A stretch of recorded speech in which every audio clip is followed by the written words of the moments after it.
Okay, we're back, and the first video should have been that you should have watched.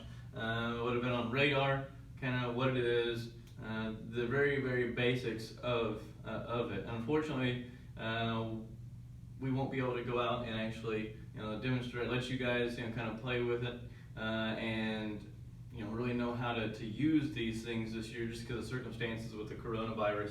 But we're going to do our best here to help explain it. So either way, radar as a review is your radio detection and ranging.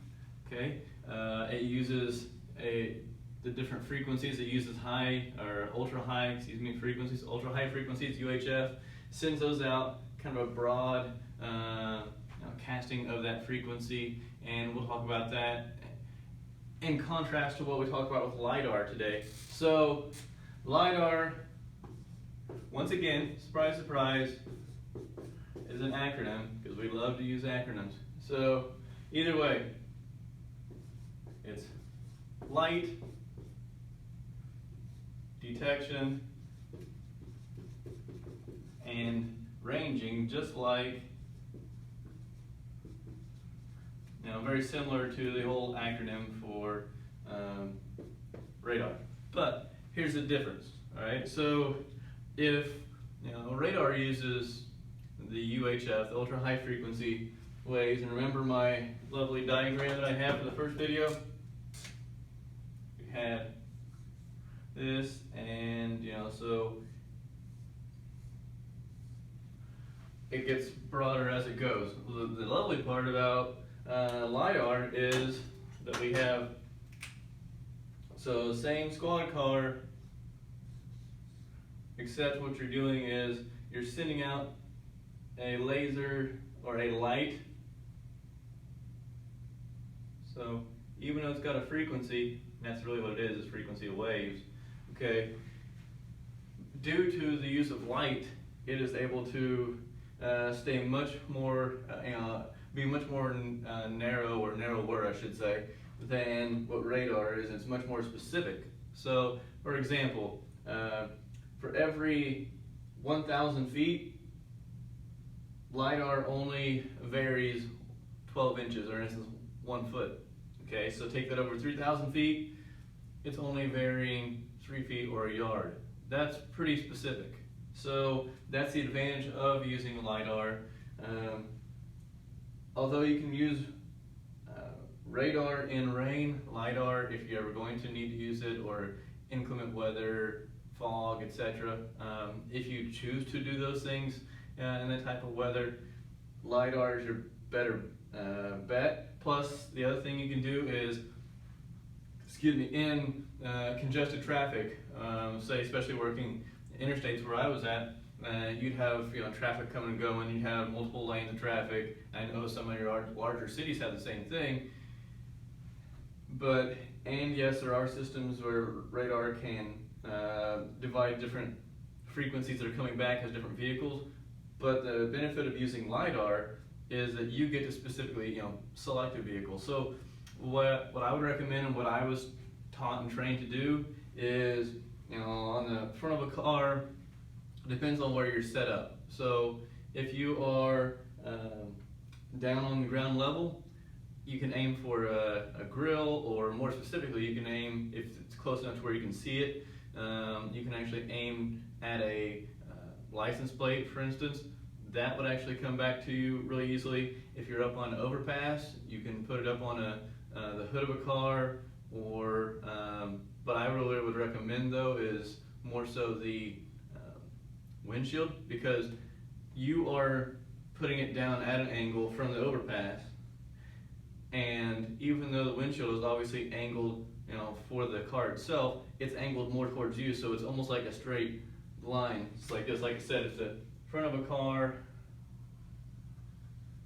Okay, you are pointing down with your LIDAR detector, because I've honestly never seen a LIDAR detector that was not handheld. They may have them that are in cars, but the vast majority I've ever seen, used, etc., were all handheld. So you would be aiming and using this, emitting your light here, And see how, even though that's at an angle, you're also at an angle, so it's going to come right back to you. Okay, so that's an advantage of LIDAR. More specific, longer range, because this right here, it's not gonna, there will be some variation, like I said, every 1,000 feet, it varies about 12 inches, okay? So, but with radar, you get a lot more of a dispersed signal, okay?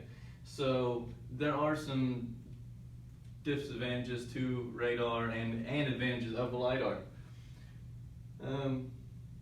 Those are kind of the big points I want to make with it, as far as understanding the difference and how you would use them, the benefits of them. And a lot of times what we would end up doing for state police, if we had some type of detail that we were doing, in essence, you know, you are designated a given area for a specific amount of time. And whether it be, you know, if we were running speed, for instance, what we would do is we would have a sergeant or a supervisor up on an overpass, and you know, they would be using the radar. They'd say, okay, I have a white Ford F-150. They won't be able to read the license plate and all that, but they'll give a vehicle description, you know, traveling, say, northbound, okay? And they will give you the speed that it was, you know, that it was going. So say it's a 65 mile an hour speed limit or zone, and that individual is going, you know, 90 miles an hour. They get on the radio, say, hey, 643, we have a white Ford pickup going northbound on I-65 north, and it has a speed of 90 miles per hour. So, and then we would be sitting on the ramp, in essence, or at least off to where we could take an entrance ramp, get onto the interstate, make stops that way. I used it individually as well, but it is definitely much more effective for the purposes that we used it for. I use both radar and LIDAR, but I preferred LIDAR, so that's a personal preference. Different people more familiar with different types of operations and different equipment may have other preferences. But as for right now, I just want to get you, like I said, the gist of what radar and LIDAR, the simple differences. And LIDAR that we have for here, I guess I'll show you this, it's similar to what we have with the radar as far as the setup. Once again, this is a stalker, but I don't know if you can see this or not, but it has two lenses here, okay? Basically, one sends out a signal, the other detects it when it comes back, okay? We can use this part here, similar to what you would use if you want to call it like a scope, okay? It's very basic, it's not really, it doesn't have any magnifier in there, but it gives you, it's a display. And in fact, you have your display here that indicates speed, range down here in a digital sense, but also up here, it will give you information as well. So it acts like